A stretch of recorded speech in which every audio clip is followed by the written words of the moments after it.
Welcome to the Online Success Journey Podcast, your opportunity to discover and learn from entrepreneurs like yourself.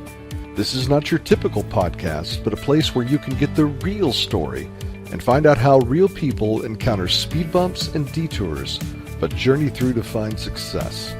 Now here's your host for the Online Success Journey Podcast, Patience. Hello everyone and welcome to Online Success Journey. This is episode 120. Are you ready to join the clan? Today we have Phil Singleton, a web designer, an SOS expert, and an award-winning author. Since 2005, Phil has owned and operated a digital agency based in Kansas City. In 2016, Phil and Jantsch of Duct Marketing co-wrote SOS for Growth, the ultimate guide for marketers, web designers, and entrepreneurs. Hello, Phil. Hello, how are you today? I am good. I know the clan here is anxious to hear your story, so let's get started with the basics. Can you tell my clan a little bit about your background, about what you did before you started your own online business? Take us right up to the last job or business before you are online. Okay, I had kind of an unconventional path to digital marketing. I actually came out of school. I studied business and finance in college, and then right out of school, I got a job for about 3 years in insurance with a large insurance company, actually. So more financial services related, but I was in that job about 3 or 4 years, and I realized it just was not what I wanted to do. I know, a lot of people in that industry probably enjoy it, and it could make a lot of sense. But for me, I just knew pretty quickly that that wasn't where I wanted to be spending, I guess, the rest of my career. I guess a little backdrop too is, when I felt like I had a lot of confidence in college, maybe in high school, and as soon as I got out of into the real business world, I all of a sudden had kind of a rude awakening where I didn't have much confidence anymore dealing with, in fact, communicating with people or having any confidence in terms of my abilities or how people might judge my ability, I guess, in my job type of things. I just had a lot of anxiety and self-esteem, confidence issues, I think, in my early career coming out of coming out of college. So I was in this job for 3 or 4 years, not comfortable, not confident, knowing that it wasn't where I wanted to kind of spend the rest of my life in terms of a career and industry. So I did something very drastic. I ended up deciding one day very quickly that I was just going to pack my bags up and move to Asia. So I quit my job. My parents thought I was crazy. None of my friends thought it was really cool at that time. They just thought, like, what are you doing? This is going back like 20 years ago. And I actually moved to Taiwan, Taipei, Taiwan, of all places. So I just embarked on a new journey and figured, hey, you know what? I'm going to do something drastic to change my destiny. And I went and studied Chinese, and I lived in Taiwan, and I ended up meeting my wife, who's my now wife, who's Taiwanese. Stayed there about 2 years, and then ended up getting into graduate school and came back to the U.S., was where I'm from. And did that. And then I ended up getting a job. It was basically in California, but right away they moved me back to Taipei, Taiwan. So I spent another 8 years in Taiwan doing a variety of different things. But it was mostly helping companies like .com companies back in the .com era, trying to get investment and investors and partnerships in Asia. So we were bringing North American companies into Asia and helping them find investors and partners and that kind of stuff. So that .com era kind of popped and overnight, basically the stock market crashed when all those .com companies were back in the day. And I ended up doing some consulting work. And what happened is I had a company, a consumer software company that we were doing work for at that time, basically ended up kind of falling in my lap. They for a lot of different reasons had to kind of shut down their operations in the United States and decided it made most business sense to open in Asia. And I happened to be at the right place at the right time. And even though I didn't have the skills or the experience to all of a sudden open up a new company, I was just the guy that was there and knew the most about the business. So instead of saying no, I kind of made a promise I wasn't sure I could keep, or said yes to a job that I wasn't sure I could do. And that really ended up kind of setting me on the path to where I am now. Because when I ran this software company in Taiwan, it opened my eyes to how powerful websites were and how powerful Google was, because the software we were selling, most of the people that were buying it as a result of a Google search. And this is going back, again, 15, 17 years ago, when before it's as popular as it is now. It was still very powerful back then. So again, I'm coming from the outside in. I run a digital agency right now, but I didn't go to school for that. And I didn't have like a design background or a coding background. I kind of just learned and stumbled along the way and took advantage of a couple opportunities. But that company in Taiwan, we ended up over the course of 3 years selling it to somebody else. And then my wife and I decided, hey, let's move back to the States. Time to start a family type of thing. So bringing it up to now, this is 2005. We moved back to Kansas City. And then what had happened is, it was nice because when we sold that company, it was a nice payday for me, but it wasn't like, hey, I'm going to retire and not have to do anything for the next 40 years and buy an island type of a thing. It was more, it was nice to have a little bit of a nest egg started, but I knew I was going to have to try something else. So what had happened when we moved back to Kansas City in 2005 is I ended up meeting a guy and kind of just out of the blue pitching this small business owner saying, hey, you should have a website and we might be able to get you ranked on Google, and then you might be able to sell, higher margin products. And this guy was an auto detailer. So he basically helped dealerships get cars, new cars and used cars ready for sale on the dealership lot. Well, he wasn't getting a lot of money for washing the cars up and detailing. He was getting like $25 a car. And I said, well, if you had your own website, you might be able to sell to the end user for $100 a car, $200 a car, and not be the guy behind the scenes. So I ended up making another promise I couldn't keep. Again, I wasn't a web designer, but I said, here's what I'll do a little barter arrangement where you can kind of help me out with a few things and I'll make a website for you. Of course, I didn't know if I could do it, but I figured, you know what? If I can't figure this out, I'll hire somebody and I'll still be able to deliver for this guy. So I ended up making the ugliest little one-page Microsoft front page website that you've ever seen. But over the course of about 2 months, he started to rank on Google and his phone started to ring. And then one day, not too long later, he called me up and said, Phil, I don't know what you've done, but you've changed my business. You've changed my life. So it was at that time, I'm already over 30 years old, not much technical skills. I like instantly knew I know what I want to be when I grow up. Of course, again, I'm over 30 at this time, so I'm already partially pretty much grown up to some extent. But from a professional standpoint, that was the most the most rewarding phone call I think I had ever had in terms of, doing something for someone professionally. And to hear the emotion in this guy's voice, I was like, two things. I was like, one, wow, this is really powerful. It makes me feel really good. And two, I was like, I think I can make some money from this.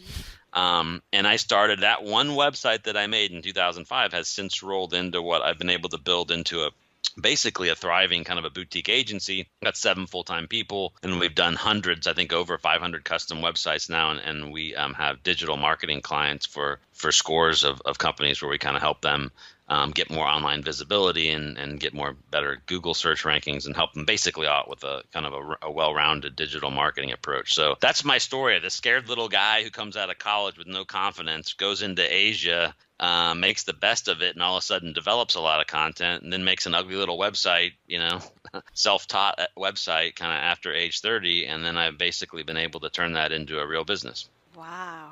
What a great background, Phil.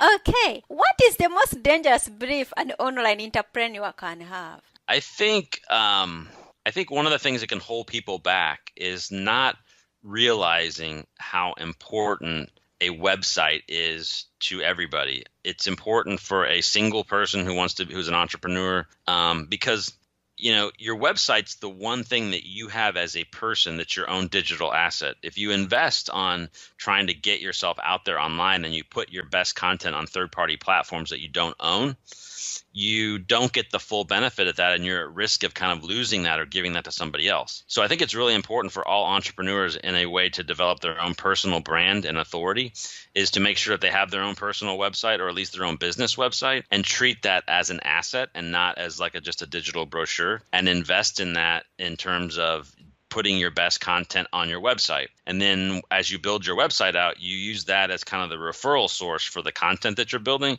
And then you share that out into social media and make people come back. Because I think a big mistake, a big risk people take is developing all this time and putting it on third-party platforms where it kind of goes up and dies. You have a chance to get people to see something up on your online social channels one time in real time, but there's no chance for people to go back on places like Google and to find that content that you put as an answer to a problem later.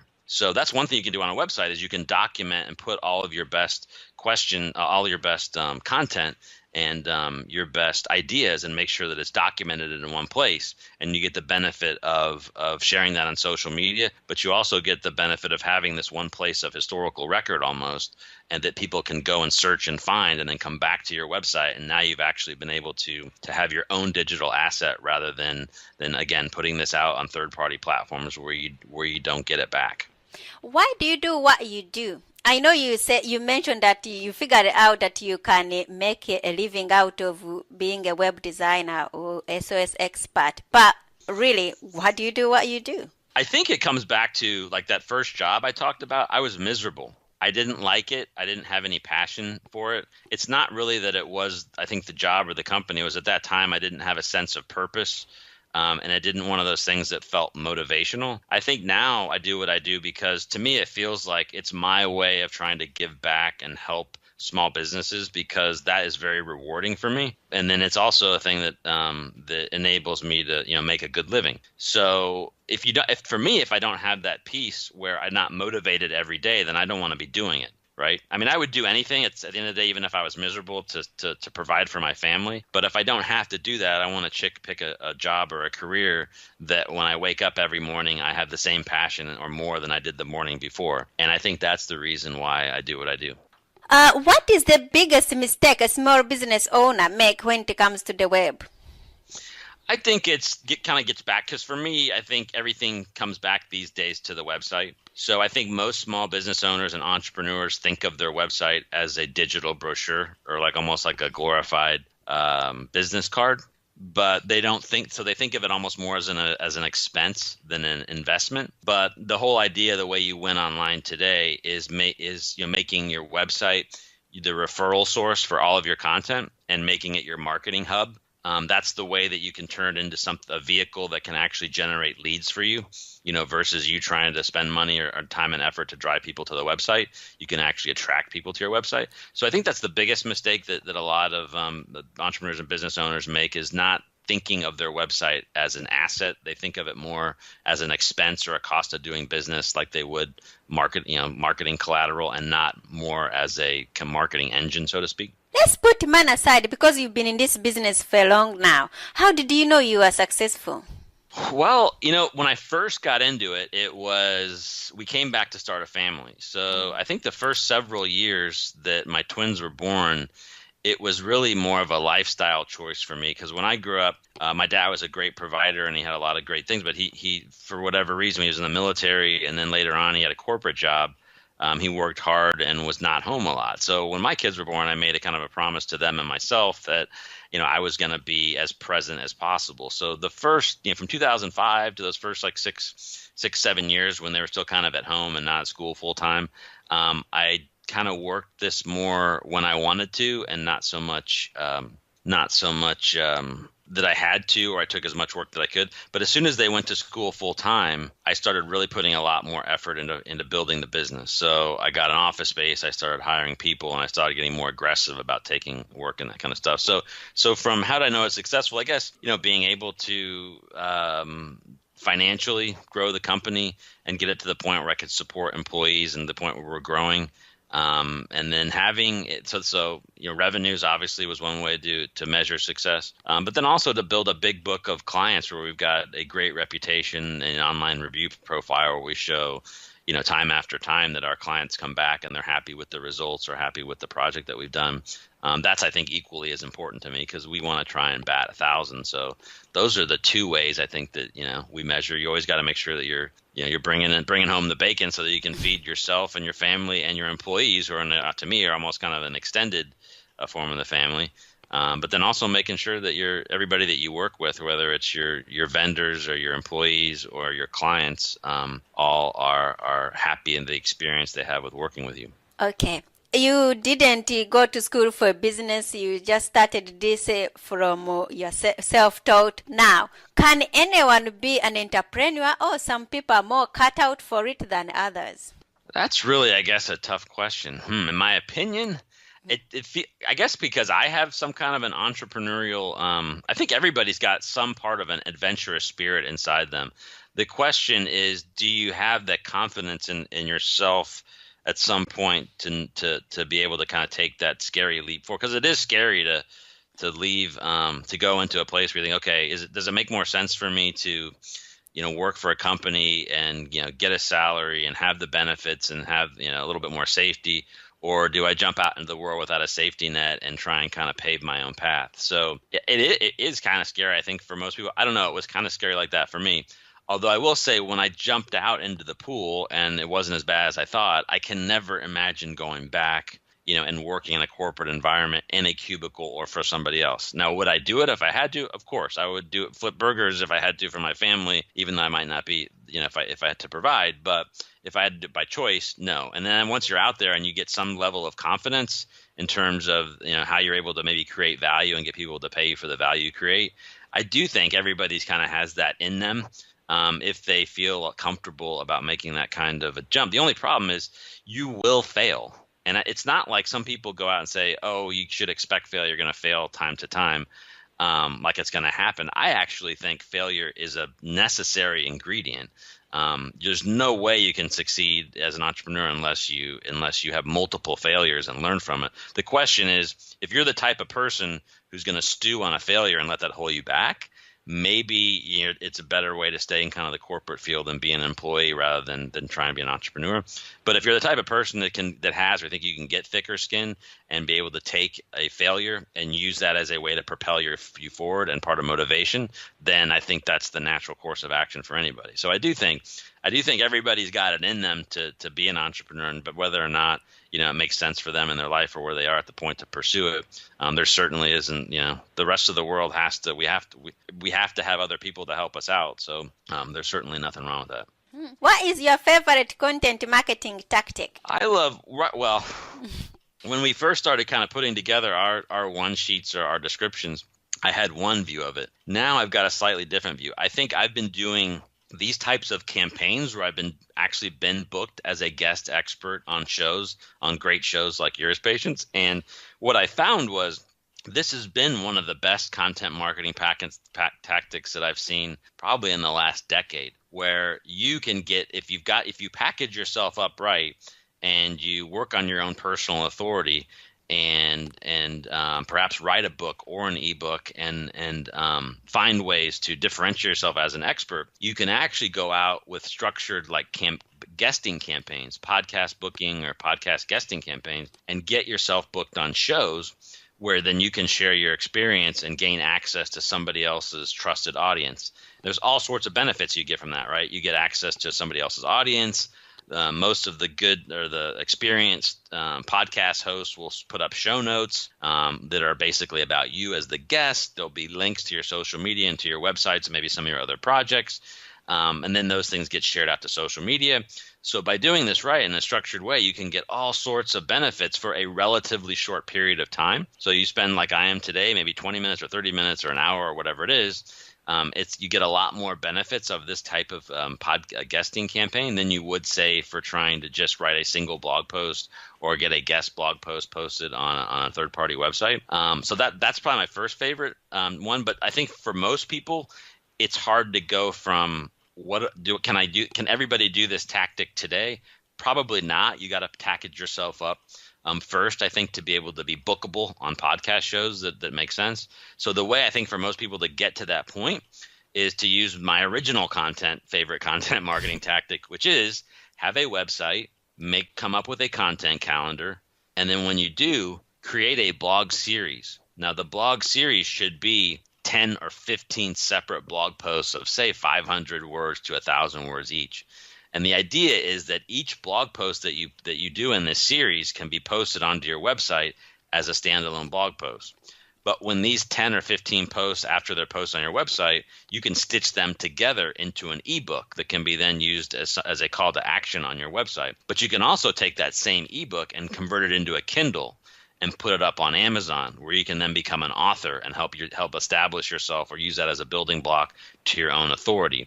after you've done that, then you can maybe use that as a way to say, hey, I'm a published author right now. Then you could put together, say, a one sheet and a podcast guesting campaign where then you can then have an angle maybe to get on other people's shows. So this is one of those things where it's a tactic, but if it all kind of comes back to blogging. So if you blog, if you go in and say blogging is great, well, it is. But if you just do it one at a time without any strategy behind it, you don't get the benefit of rolling it into a book that then can be rolled into a Kindle that can be then maybe used to launch you onto other areas and perhaps get booked on podcasts and booked on other types of media. So those are my kind of, it's really one tactic, but there's two phases to it. And that's my favorite right now. What do you have mentors or coaches in your business? I do. The first several years of my business, I really was drawn to web design and SEO because I didn't have to have much client interaction. I'm kind of an introvert by nature. But what happened is Google changed their algorithm, and all of a sudden they put a very high value on content and trust and authority. So you had to almost kind of put yourself out into the internet and show your face and show who you are and talk and do all that kind of stuff. So what happened to me was I all of a sudden said, hey, I can't be this kind of back office expert. I got to put myself out there and learn more about content marketing and marketing. So I hooked up with Duct Tape Marketing and Jantsch, and he already had, a couple best-selling books and a big audience and this kind of stuff. So he really ended up becoming really a teacher at first, and then I joined his Duct Tape Marketing network, and I developed a relationship with him where he then became a mentor, and then we actually now are partners. So for sure, that's really helped me out and helped get me out there and help grow my business. But I think for anybody, we all have to kind of look out there. And if we've got goals in our lives, the best way I think to achieve them the fastest is to look for people that have already kind of blazed a path. And if you can figure out how to learn from them or perhaps get into their network. And like I did, I actually spent a lot of time and effort in terms of giving value to a mentor so that then they saw me as I could prove myself. And in that case, I was able to almost kind of leverage their influence to build my own influence. But yes, John Jantsch of Duct Tape Marketing, I would say, is one of several mentors, but one that really is developed into an actual partnership. What is the most valuable thing your mentor or Jantsch or other members you have has told you?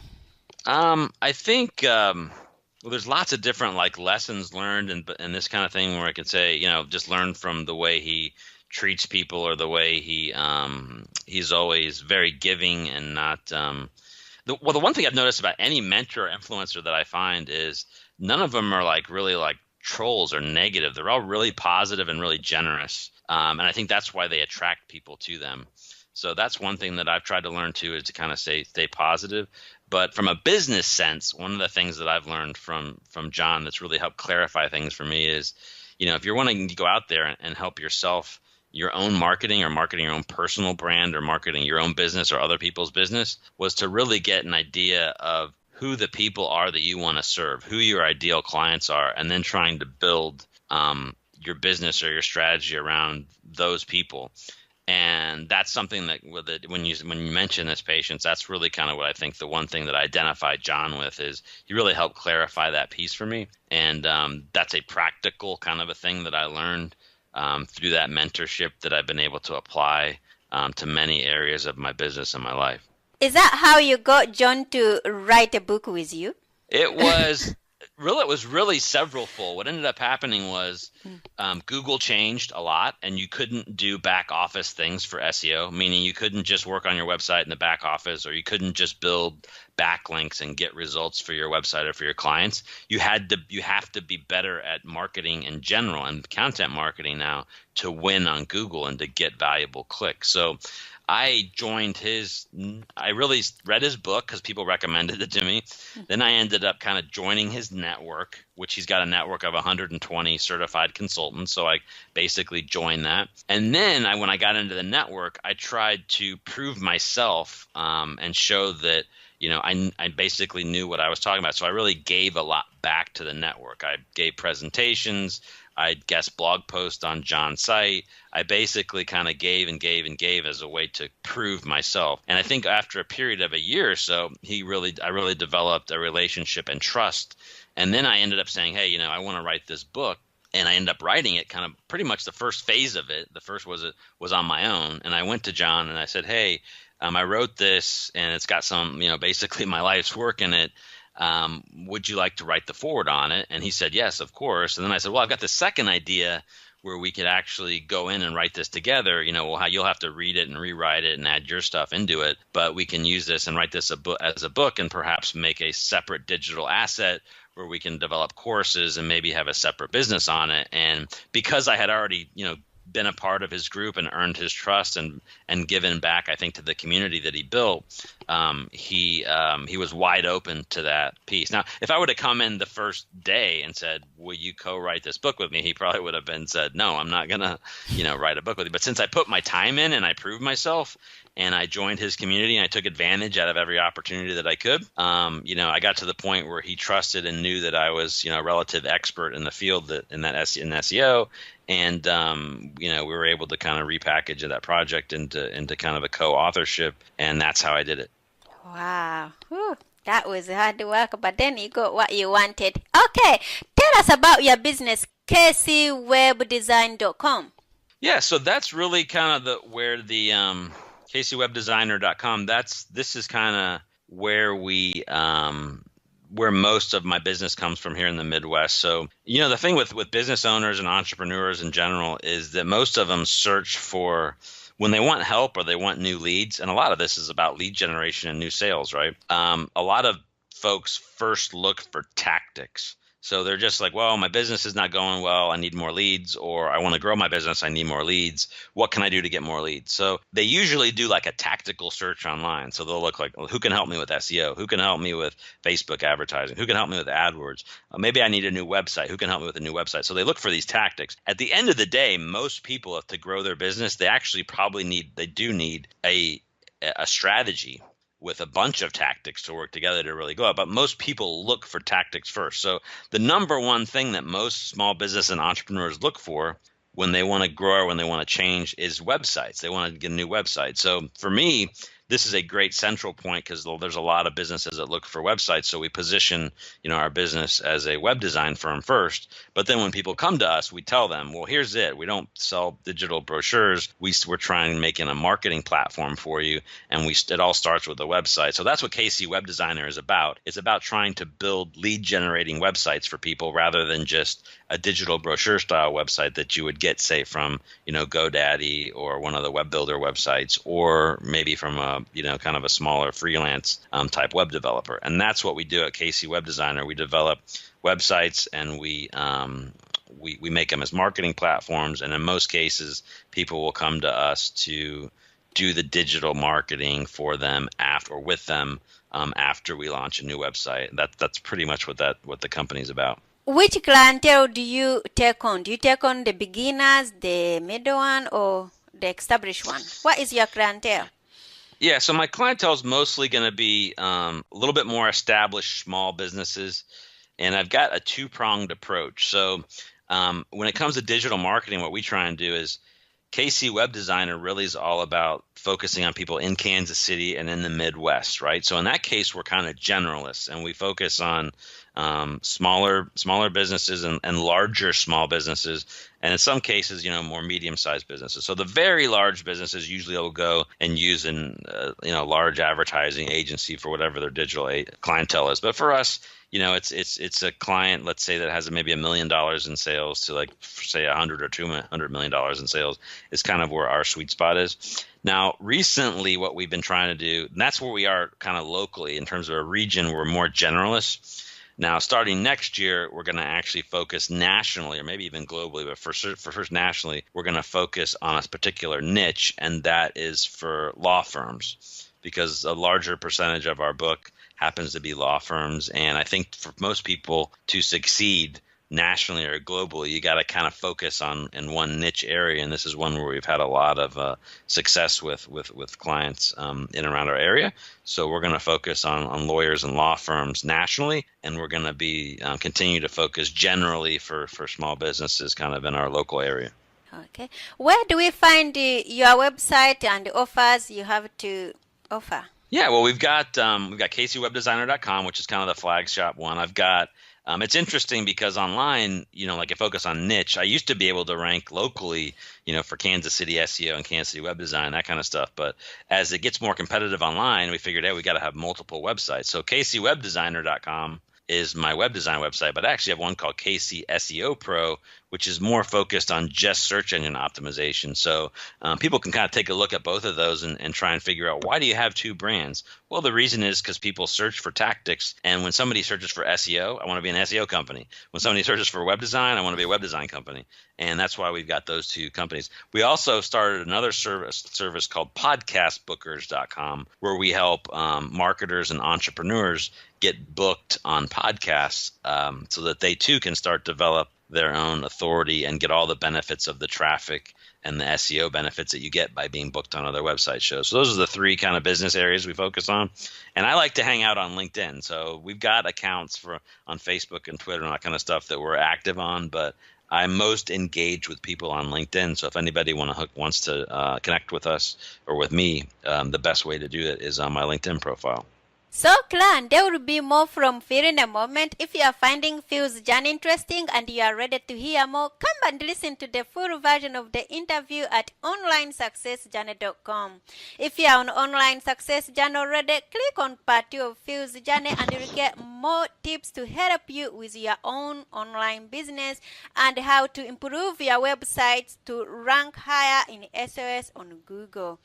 And don't forget, you can access all other Online Success Journey interview podcasts on the site as well. That's a wrap, clan. Remember, success is a journey. Patience and Phil. This is not the end of the journey. We hope you've enjoyed listening to part 1 and want to be sure you know there is a second part to this and every journey podcast at onlinesuccessjourney.com, filled with even more success tips, uplifting stories, and even a bit of fun. There are dozens of episodes only available to the members of the Online Success Journey clan. Check out the website and click on Join the Clan for more information. Patience would like to thank you for listening to this podcast, and she has a free audio gift for you at her website. Go to onlinesuccessjourney.com for instant access to this gift. Of course, you know that listening to the journeys of others helps each of us chart our own path. So make sure you're subscribed to be notified as each new interview is posted. There are so many ways to stay connected to the Online Success Journey and to listen in. And if you're enjoying the podcast, we appreciate your help in telling others. One of the best ways to share the benefit you get is to rate and review it at Stitcher and other sites by clicking the stars or completing the ratings form, by clicking thumbs up and leaving a comment on YouTube, or liking and sharing the podcast on social media. To review the podcast within iTunes, simply open iTunes to the podcast, click on Ratings and Reviews, then write a review. On behalf of Patience, and until next time, thanks once more for listening. It is our hope that this podcast will guide you on your own online success journey.